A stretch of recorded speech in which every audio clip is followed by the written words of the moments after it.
spot. If I'm not mistaken. It's in the Lower East Side, right off East Broadway. They have a cemetery there, about 50 people, and he's buried there. It's called something square. Jewish cemetery, of course, right in the middle of East Broadway, right at the end of East Broadway. Right, 50, 60 people. In the backyard of some house. Okay. We are on... He owns the air rights. We're on Daf Lamed Aleph. Lo.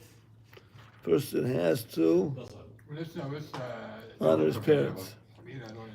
Amud Aleph. Lamed Aleph, Aleph. We were talking about?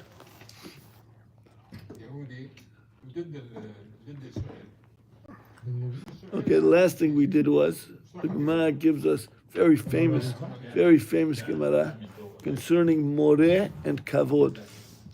When it talks about honoring your parents, it says your father first. When it comes to fearing your parents, it says your mother first. The Gemara makes a drasha that in truth a person honors his mother more and fears his father more. But why is there a switch? Because God says, just as you naturally would fear your father, you should unnaturally have a fear of your mother. And just as you naturally honor your mother more, you should go and honor your father the same way. That was the Gemara of yesterday. And now we come to Amar Kadosh Baruch Hu Yafeh Asiti. Let's read that again. Tana. First we're on the line Tana. 6 lines on top of the page. Tana Kama. The Rav Nachman.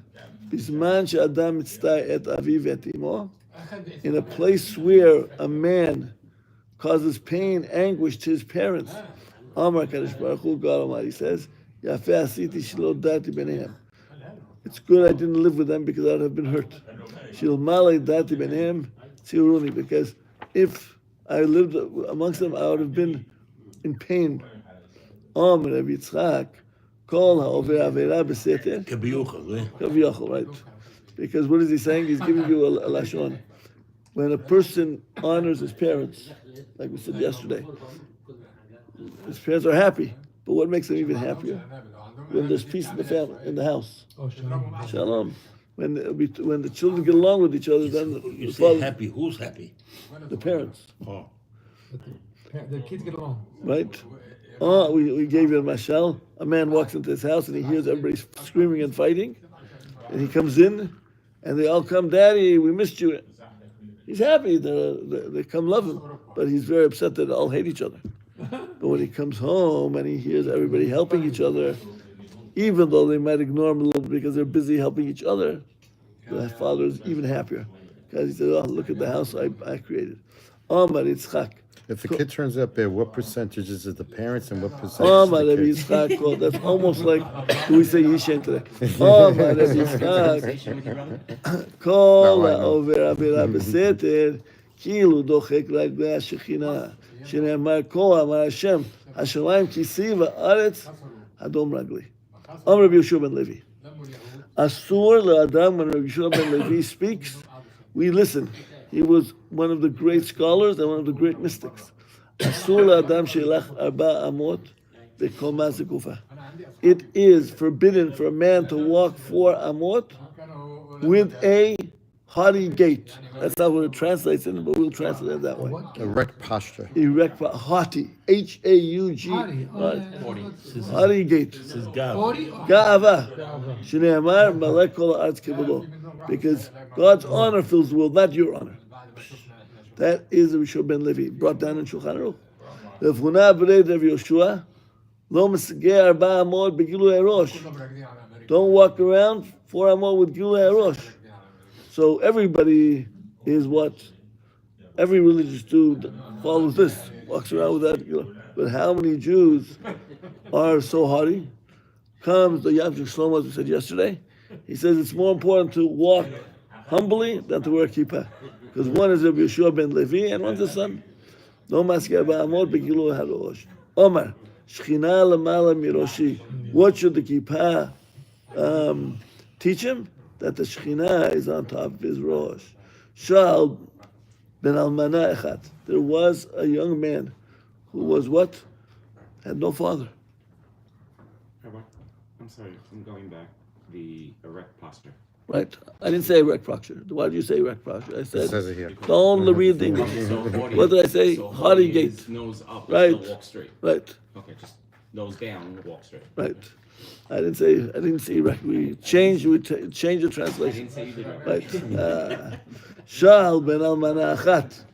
A child, or it doesn't have to be a child, young man, a teenager, So the son of a widow. the son of a widow. What did he do? He came in front of Rabbi Lazar and he asked him a question. Abba omer hashkeni mayim, v'ima omer hashkeni mayim. A father asked his son, bring me water. And this mother asked, bring me water. Ezem kodem. You just told me that there's the equivalency between kavod and yirah. That even though the Torah says kaveret avicha v'teimecha, which is the natural one to honor more your mother, you came and said that you have to fear your mother more than your father. It doesn't mean more than your father. It means that equivalent. So when you have to do a mitzvah for one of them, which one comes first? Ezem hem kodem. Simple question. Amaleh, he told him, Hanach kavod imecha, v'asa kavod avicha. Put aside the honor of your mother and honor your father. Unbelievable Gemara. She'ata v'imecha chayavim bekavod avicha. Because you and your mother are both chayav in the honor of your father. Okay? But this is only when they married. When they slow down, Abraham. They didn't. Slow down. If he's a love child, what would be the din? Never got married. Love child. Yeah. What would be the din? He came in front of Rabbi Yeshua. First question he asked to Rabbi Lazar, he came to Rabbi Yeshua. Amar lo, kach amar lo Rabbi. Nidgasha mahu. He asked him what? I'm sorry, did I skip? הנה כבוד אביך, מה ועשה כבוד אביך? שאתה ואימך חיים בכבוד אביך. בא לפני רבי יהושע, אמר לו, כך אמר לו רבי. נתגשע מהו? He went and he asked him, if he got divorced, what's the din? Now, there is a sefer, many svarim, called Chochmat HaPartzuf. What does that mean? What's Chochmat HaPartzuf?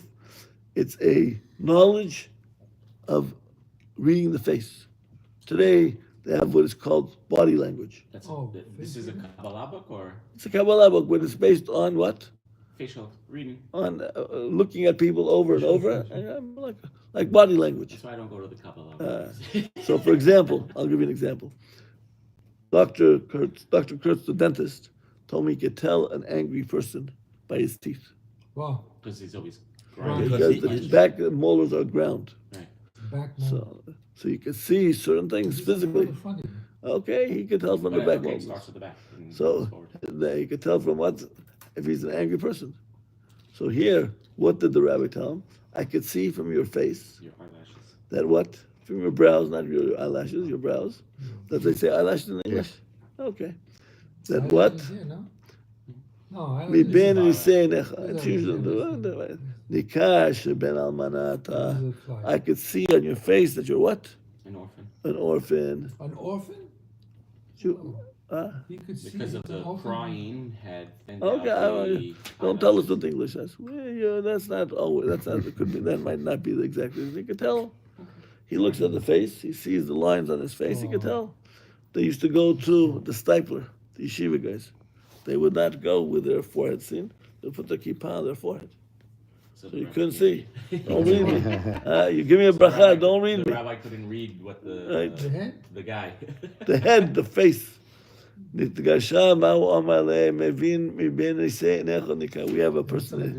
a person in our community, he's still alive, I think. He went with Rabbi Ozeri to the stipler. What? He went with Rabbi Ozeri, one of the rabbis in the community, to visit the stipler on Rehov Rashbam. Were you ever there? No. In Bnei Brak. He goes up. He's a very tough rabbi. very few words, man of very few words. He looks at him, tells him, why aren't you wearing tzitzit?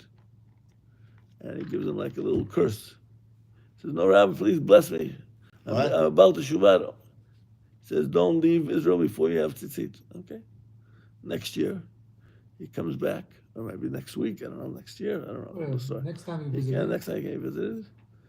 The rabbi looks at him, puts his face down, again, give him a curse. The man says, no, Rabbi, I have it right here in the bag. In the bag? And he says, it doesn't help you in the bag.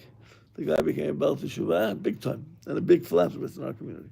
But that's Risisi Enech, I can see. Nikar sheben almanata. What do you do? But in the case, if you want to ask the halacha, hatel hemaim b'safal.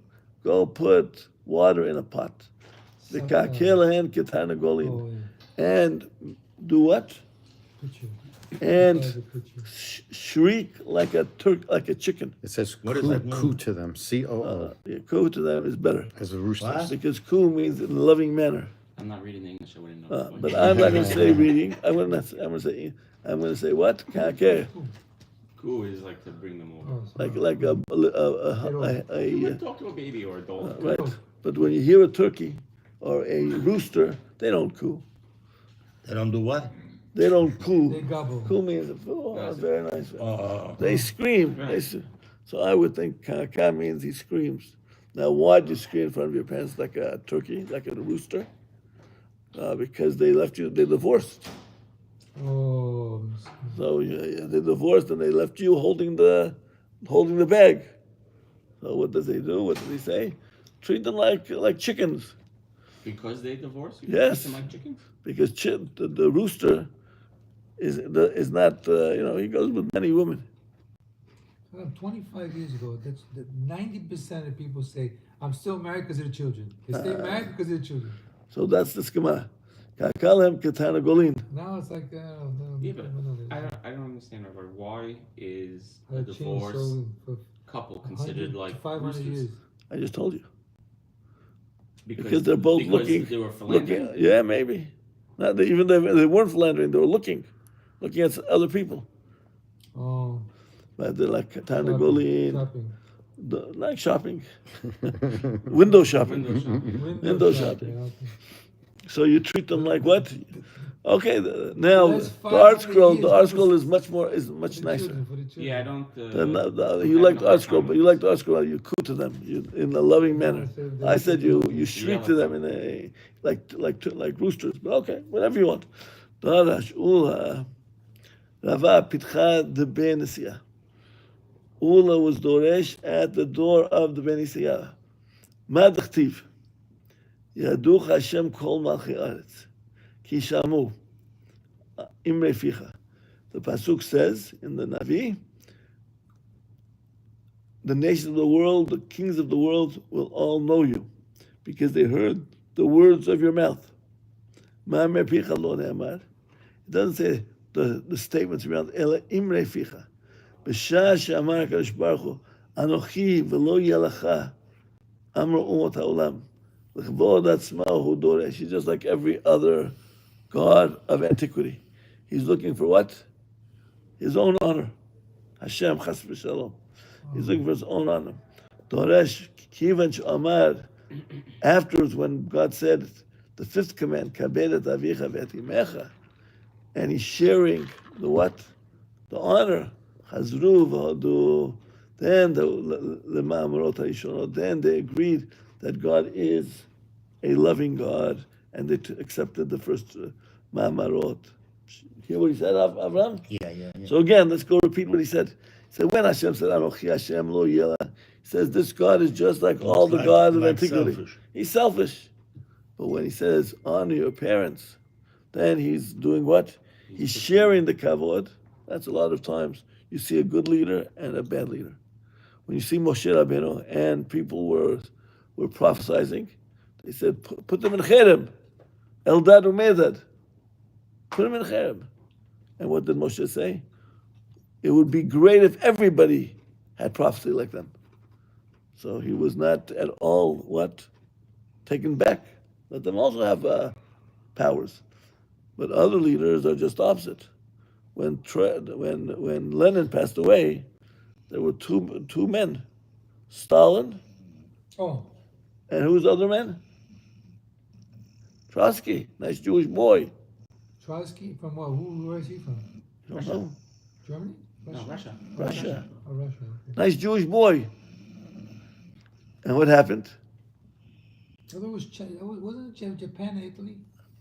No, you're thinking World War II. We're talking 1913. Right. Oh, the After First the World War. not the No, First before World that War, even. before the World War, Before the World they had a revolution in Russia, The Bolsheviks. Russia. Oh yeah. the Bolsheviks. Yeah. And who was the head of the Communism. revolution? A guy named Lenin. Not the one who wrote Imagine All the People. That's not the one. Oh, John Lennon. Yeah. Not John. Not his cousin. His cousin. His cousin. They had the His first same. cousin. It was his third cousin. The same by marriage. thinking. Okay. You know, they have. Okay, I'm not going to go. Yeah. I'm not going to take it It's up. true, it's the same type. That's right. He was socialist. So now, okay. His real name, Leon. Lev Davidovich Bronstein. Oh, look at that. Wow. He changed his name? So Leon Trotsky was called. This was in the 1900s, Right. early 18. Late 18, early Yeah, 19. Lev Davidovich Bronstein. Oh. He was born 1879. He died 1940. You know how he died? He ran to Mexico, and Stalin had him killed, assassinated. In They followed him Mexico? in Mexico. Was a Russian revolutionary, Soviet politician. He was a key figure in the 1905 revolution. That guy was in South America. They look at it. They killed too over there. That was the Nazis. The Nazis, yeah. That's a whole different world. He didn't go far. But they south went enough. over there to kill him. No, they killed him in Israel. Yeah. Oh yeah. Okay, let's go back. They kidnapped him and They on kidnapped Abba Eben's plane, I think. Oh, they bring him to trial. No, they took it on a commercial plane. Israel was not so fancy at that time, and they had to get him through passports, and they had to go and make him sit down. That's what I remember hearing. Who did we hear it from? We heard it from a teacher from Yeshiva University. He wrote a book, right? I don't know, could be he's a rabbi. I forgot his name. He taught. About the transfer. Yeah, he was. He spoke here in Shiloh, but I'm not. Yeah, gonna- yeah, let's go. I know what you're talking about. So let's go back to our Nikuda. Wow. So let us go back to our Nikuda. I don't know how we got to Leon There's Trotsky. always a tangent. Yeah, we always have a tangent. Okay, especially when we're talking about today, July 4th. Oh, I remember how we did it. What did we go on and say? We said that Is the this your Goyim, the kings of the Is world, this what were you're talking about? no, No. a rabbi The rabbi was Yeah. tried to. comes. Let's go back to what we're saying. So comes the Gemara and says that the nations of the world, when they heard that God Almighty gave a command, "Kaberet avicha v'timecha," they were able to accept that God wasn't this ancient type of egotistical avodah zarah. Okay. Lo yeh lecha amar umot haolam lichvod atzmo hu doresh. When it says anochi lo yeh lo tisa, he is a what? A megalomaniac. No. When they heard him say kaberet avicha v'timecha, chazru v'hodu l'ma'amarot harishonot. Rava omer mihacha. Rava said, I learned the same lesson from these psukim. Rosh devarcha emet. Rosh devarcha emet. The beginning of your words are true. Rosh devarcha v'lo sof devarcha. Ele misof devarcha. Nikasha rosh devarcha emet. From the end of your words, the fifth commandment, kaberet avicha v'etimecha, I know that what? The first commands are emet. So because of the kavet avicha v'temecha that comes later, it then gives. The Ummot HaOlam saw the greatness of God. Right. Ba'u minei mirav ula ad hechan kibud avaim. They came and they asked mirav ula from Rav Ula, until how far do you have to do what? Honor your father and your mother. Amar lehem. He says, come, let me give you an example. Se'u v're'u. Go out of your comfort zone. You know what go out of your comfort zone means? It means you don't have to look at a Jew, kibud aveim. You could look at a goy, and then you realize how important kibud aveim is. Who is this goy? The Gemara in Yerushalmi brings down. He was a general in the Roman legions. He was stationed in Ashkelon. Come look at him. go out and see not only a Jew who's a tzaddik, a simple non-Jew, a low-life Roman. Oh, I know the story where you sleep in.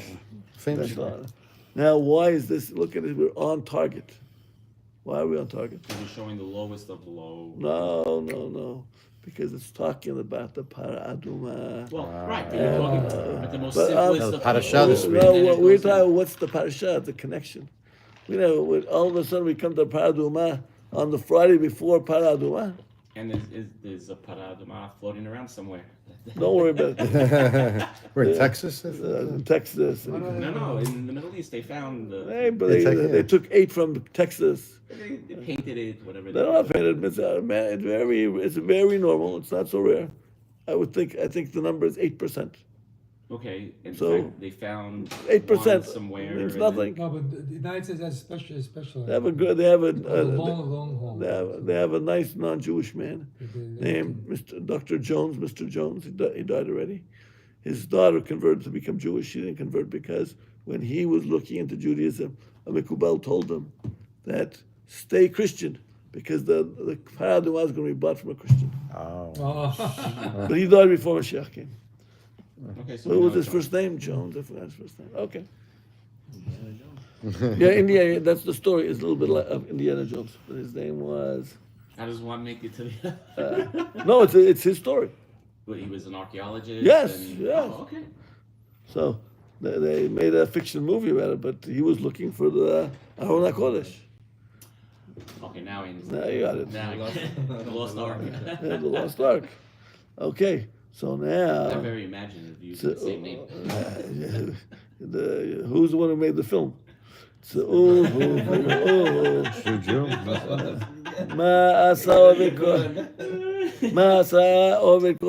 his name. So then, Rabbi, we know that he wasn't Jewish because he wasn't walking humbly.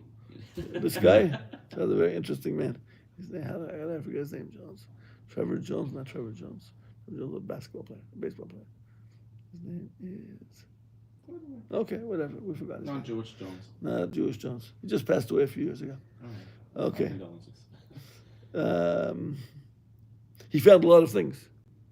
He did find a container of the Ketores. He found he found different scrolls in Qumran.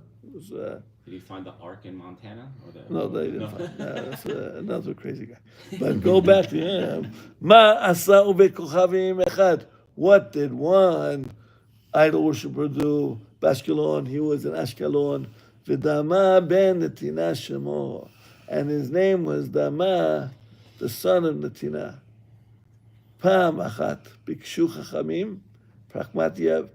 One time, the rabbis were looking for a stone. And the Gemara in Masechet Peah, Yerushalmi, tells us what was this pragmatia.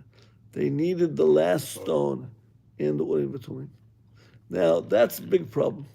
Because it wasn't there at that time, I thought, right? Why wasn't it there?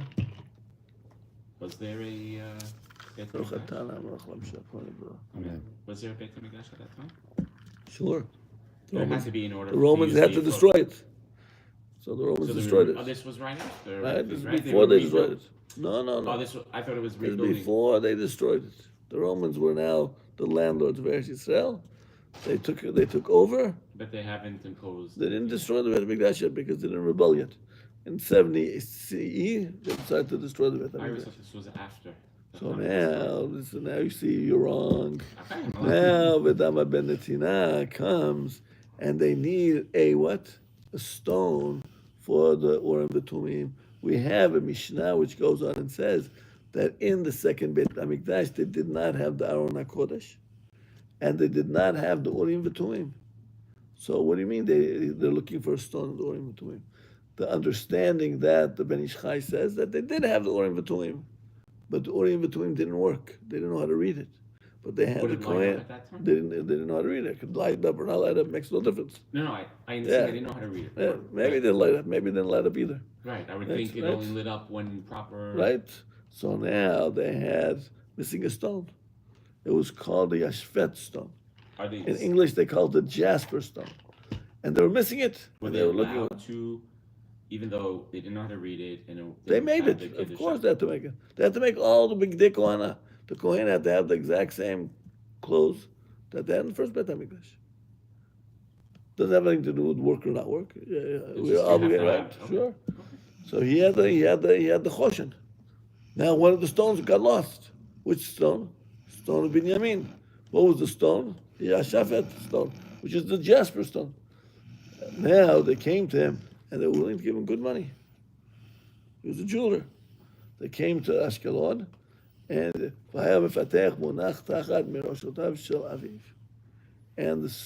key was found under the head of his father. He didn't want to wake him up. Now Rabbi Moshe Feinstein says, is he a stupid son? He has a deal going. He's making a big You could look at it that way too. So comes Rabbi Moshe Feinstein says, it must be that the father had was it Alzheimer? He had what? He was Alzheimer. Oh. Alzheimer. Oh. He didn't care you sell. What are you waking up? He started screaming at his son. He didn't care about the profit. He wanted to sleep, He right? wanted to sleep. And still, what did he do? He let him sleep. He let him sleep. The old crazy man. So who was the rabbi when he was sitting in court? His mother came and embarrassed him, and he took it. Don't worry, we have the Gemara. It's here, all here. Okay. So You're gonna have to come back. But here's a goy that's a tzaddik. So when it comes to a Jew, a tzaddik we can understand.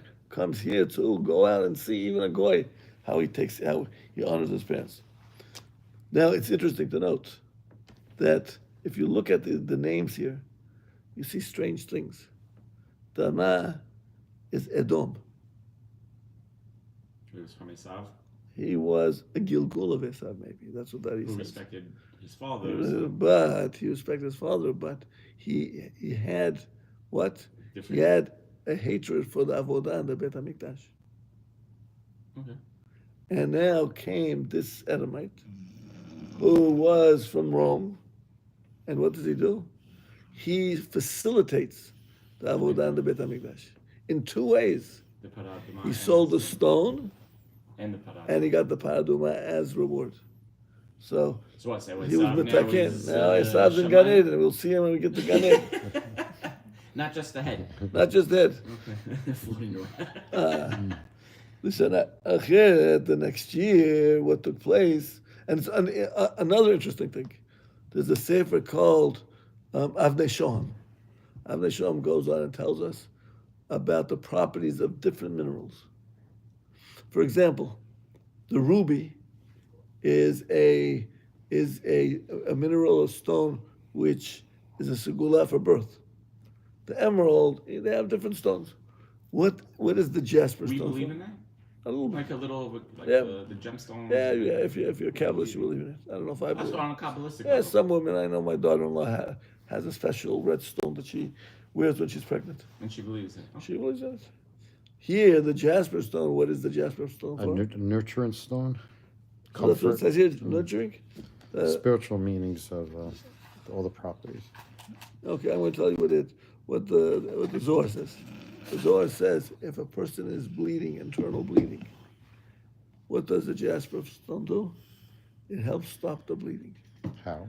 Coagulates the blood. Inject the stone into. No, you don't. You just put it on top of the mineral effect. Now, if that's the case, now we understand that it's what? Something. It's a stone to do what? To take care of Edom, Esav. Esav loved blood. This is going to be Metaken Esav. It slows down the blood. It stops the blood. So that's the stone which this man, Dama ben Netinah, So in theory, the soldiers should be wearing rubies. not rubies, jaspers. Jaspers. Right. I don't know if it stops them from dying, but it No, stops from bleeding. Right. I don't know exactly how much. But are you allowed then? Here, I'll be more specific. For example, when a child is having a brit milah, it used to be in the old days. What was the problem? That they couldn't stop the bleeding. So one of the things is they used to put the jasper stone.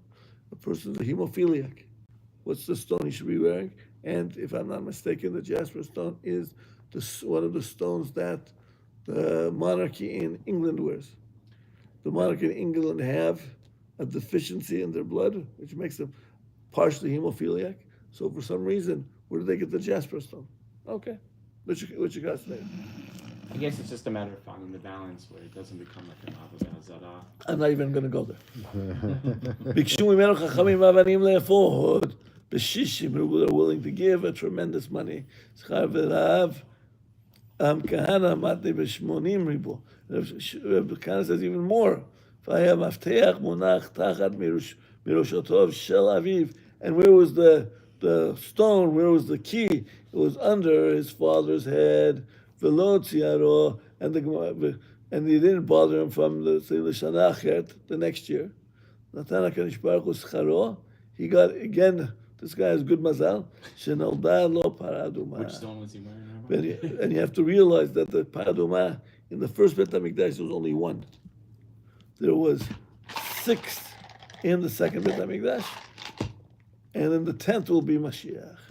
O paraduma be'edro. נכנסו חכמים ישראל אצלו, אמרם יודע אני בכם, שאם אני מבקש מכם כל ממון שבעולם, אתם נותנים לי, I could deal with you and be very stubborn, and you're going to have to give me the money because you need it now, אלא אין אני מבקש מכם, אלא אותו ממון, שהפסדתי בשביל כבוד אבא. I'm only asking for the money that I lost last year. ואומר רב חנינא, back to the Gemara, ומה מי שאינו מצווה ועושה. Oh, look at this. A person who is not commanded to honor his parents, and he does it out of love and respect and awe for his parents. Isn't a person who's commanded much more so? Now, the Gemara goes on and says a tremendous chidush. That greater is the one who does what? Who's commanded than the one who's not commanded. Now that becomes an interesting question. You would think that a person who dedicates himself to something which is not commanded is greater. No, because you'll be more lax in it. So that's not the reason the Gemara says. Really? The Gemara says, can you imagine a husband early in the morning is leaving the house and he's, out of the goodness of his heart, he's taking the garbage out. And all of a sudden, his wife yells, Fred, take out the garbage. He says, who does she think she is commanding me to take out the garbage? So when he does it out of goodness, he's willing to do it happily. Now he's not even willing to do it. She commands him to do it. Same thing. When a person does something out of the goodness of your heart, he feels good. I did it. Oh, when he's commanded, I have to listen. I'm not doing it on my own. Spite you want I'm to. doing it spite. Comes, I'll tell you a story and we'll finish. So that's how you get over the ego. Right, for sure. Now, we had a case in LA. There was a group a few years where we used to have, I don't know if you remember, they used to have a show, high school students from good schools, and they used to have a game. The game host would say a question, and they would buzz. And if you get it wrong, the other team gets the point. Okay, whatever. So you have the 2 good schools fighting it out. So they made in Los Angeles. Los Angeles loves Hollywood. So they have to do, they made such a thing for Gemara. All the schools in LA would learn the same Gemara. And what would they do?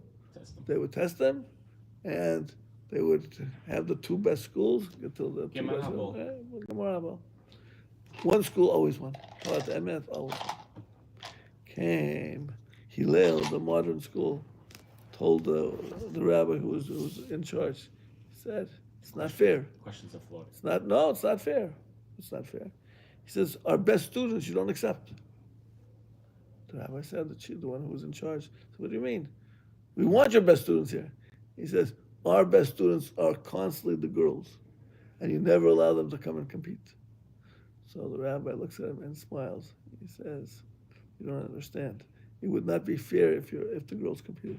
He says, "Why not?" Because he said, because the boys are commanded to learn Gemara, and they have a Yetzirah not to learn Gemara because they're commanded to learn. So they have to always fight the Yetzirah and start playing basketball instead of going around eating shawarma on Fairfax. The girls have no command to learn Gemara, so there's no Yetzirah. So of course they're going to be better. So how could we allow them to play? It would be an unfair field. So that was the concept of right here in this Gemara. Gadol hamitzuveh, Greater is the one who is commanded than the one who is not commanded. Okay, everybody have Thank you, a Rabbi. Shabbat Shalom. Have a good day. But it's greater because